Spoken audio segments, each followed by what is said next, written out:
আসসালামু আলাইকুম আমার প্রিয় আপু ভাইয়েরা, কেমন আছেন সবাই? আশা করছি আল্লাহর অশেষ রহমতে আপনি সবাই খুব ভালো আছেন। আলহামদুলিল্লাহ আমিও বেশ ভালো আছি।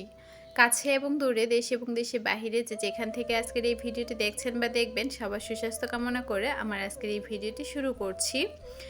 ভিডিওটি আমি রাত থেকেই স্টার্ট করেছি। এটি সম্পূর্ণই রাতের একটা ভিডিও। তো বিকালবেলা হচ্ছে ব্যালকনিতে গিয়ে আমার পাখিগুলাকে দেখছিলাম। তো মাশাআল্লাহ সবগুলা পাখি কিন্তু বেশ ভালো আছে। আরেকটা ভিডিওতে বলেছিলাম মাম্মির কাছ থেকে একটা গাছের ঢাল এনেছি, আরেকটা হচ্ছে স্পাইডার প্ল্যান্ট গাছ নিয়ে এসেছিলাম। তো সেটাই হচ্ছে এখন একটু ধুয়ে নিচ্ছি আর টবটাও ভালো করে ধুয়ে নিচ্ছি। যে ডালটা এনেছি পাতাবাহারে, সেই ডালটা হচ্ছে আমি মাটিতে পুঁতে দিব, সেই কারণে ধুয়ে একটু করে দিচ্ছি। একদিন রাখা ছিল যার কারণে ডালটা একটু শুকনো হয়ে গেছে।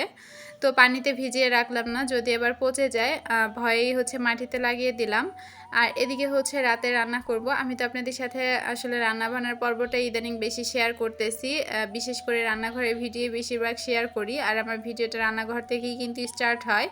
যাদের ভালো লাগবে না তারা প্লিজ স্কিপ করে যাবেন, যাদের ভালো লাগবে তারা শুরু থেকে শেষ পর্যন্ত আমার সাথেই থেকে যেতে পারেন।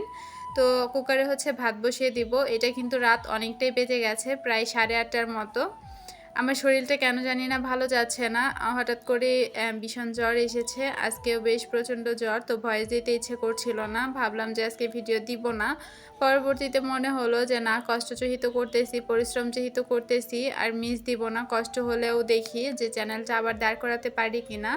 চ্যানেলের বর্তমান অবস্থা তো আপনারা দেখতেই পেয়েছেন। কিছুদিন আগে আমার চ্যানেলটা কিন্তু বেশ ভালো ছিল, বেশ ভালো গ্রো করতেছিল, কিন্তু ইদানিং চ্যানেলটা একদমই ডাউন হয়ে গেছে। সেই কারণে সকল আপু ভাইয়াদের কাছে ছোট্ট একটা অনুরোধ করছি, যারা ভিডিওতে ক্লিক করেছেন প্লিজ লাইক দিয়ে ভিডিওটি কন্টিনিউ করবেন। আপনার একটা লাইক আমার এই ভিডিওটা আরও আপু ভাইয়াদের কাছে পৌঁছাতে সাহায্য করবে। চ্যানেলে নতুন হয়ে থাকলে চ্যানেলটি সাবস্ক্রাইব করে পাশে থাকা বেল অপশনটি প্রেস করে অল অপশনটি সিলেক্ট করে দিবেন। এতে করে আমি যখনই ভিডিও আপলোড করব নোটিফিকেশন পৌঁছে যাবে আপনার কাছে, আর আপনি আপনার সময় সুযোগ করে কিন্তু দেখে নিতে পারবেন। আর শুরু থেকে শেষ পর্যন্ত যারা আমাকে এখন পর্যন্ত সাপোর্ট করে যাচ্ছেন তাদেরকে জানাই অনেক অনেক ভালোবাসা। সবাই এভাবেই আমাকে সাপোর্ট দিবেন যাতে আমি আরও দূর এগিয়ে যেতে পারি। আর আপনারা গত ভিডিওতে অনেকেই কমেন্ট করেছেন আমার বাড়ি কোথায়। আমি গত ভিডিওতে কিন্তু বলে দিয়েছিলাম যে আমার বাড়ি গাজীপুর মাওনাতে, আমার গ্রামের বাড়ি, আর আমি এখানেই থাকি। আমার শ্বশুরবাড়ি হচ্ছে দিনাজপুর জেলায়। আশা করছি আপনাদের উত্তরটা আপনারা পেয়ে গেছেন। বাসায় যেহেতু কিছুই নেই, আলু ভর্তা আর ডাল রান্না করব না। এই যে শাকগুলো দেখতে পেয়েছেন এগুলো কিন্তু পুরাতন বাসা থেকে নিয়ে এসেছি, আপনারা দেখেছিলেন।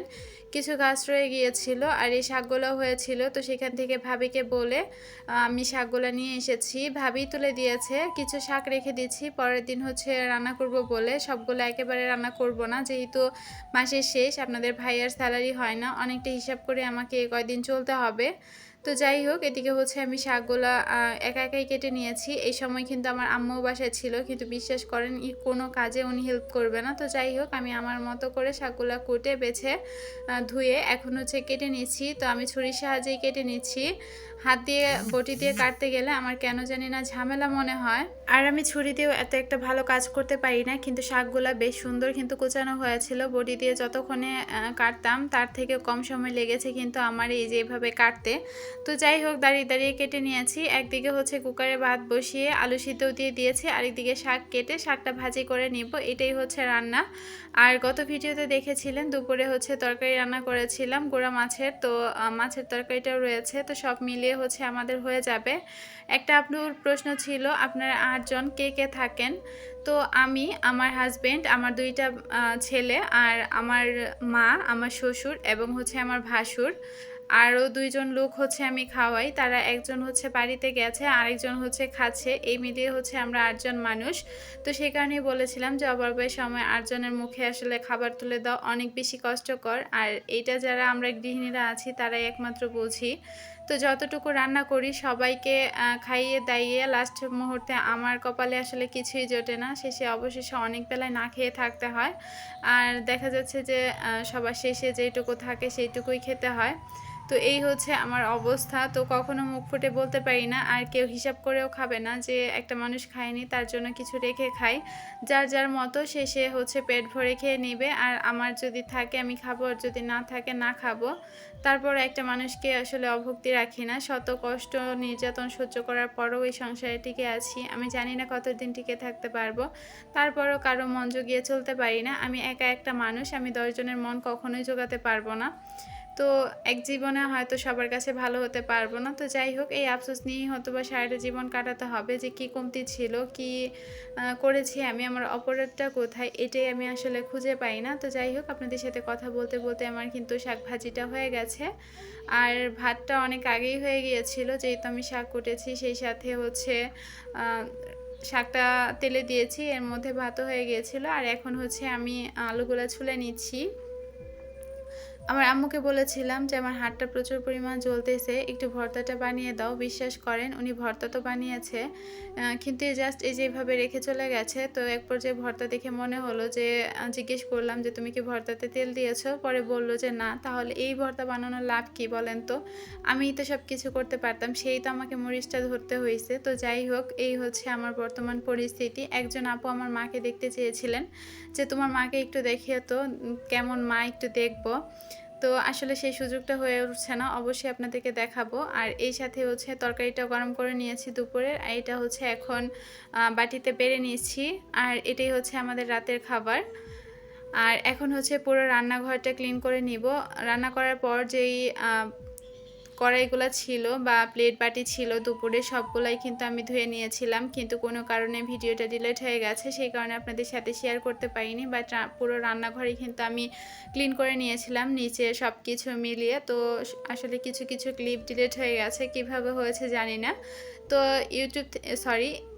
ইনশট থেকে ভিডিও হচ্ছে নামাতে গিয়ে দেখলাম যে স্টোরেজ পুরো ফুল হয়ে আছে। তবে বেছে বেছেই কিন্তু আমি কেটেছি, কিন্তু কোন দিক দিয়ে কী হয়েছে কিছুই বুঝতে পারিনি, যার কারণে ভিডিওটুকু কেটে গেছে।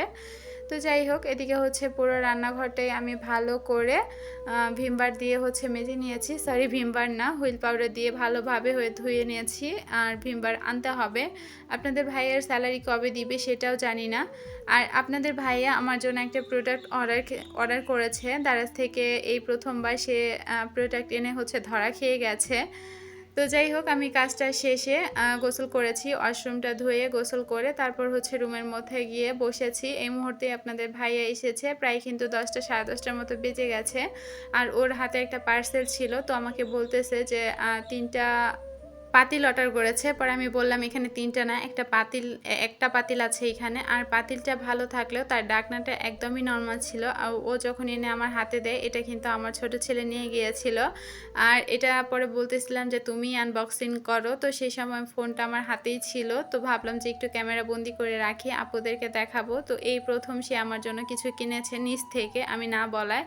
তো অর্ডার দেওয়ার পরেই আমাকে বলেছে যে একটা জিনিস অর্ডার দিয়েছি। তো কী অর্ডার দিয়েছে সেটা কিন্তু আর বলেনি। এই যে দেখেন, খোলার সাথে সাথেই কিন্তু আমার ছেলে পাতিলটা নিয়ে যায়, আমাকে ধরতেও দেয়নি। এই যে ধরেছিলাম, টান মেরে নিয়ে গেছে। তো অনেকক্ষণ ওকে জোরাজুরি করলাম যে বাবা একটু দাও, তোমার আন্টিদেরকে দেখাবো, কিন্তু ও কিছুতেই হচ্ছে আমাকে পাতিলটা ধরতে দিচ্ছিল না। তো প্রায় 1 ঘন্টা পর তাকে আবার বললাম যে দাও একটু পাতিলটা। তো আমি টান দিলাম, সে অবশেষে টেনে পড়ে যাচ্ছিল, পরেও কিন্তু পাতিলটা ছাড়বে না।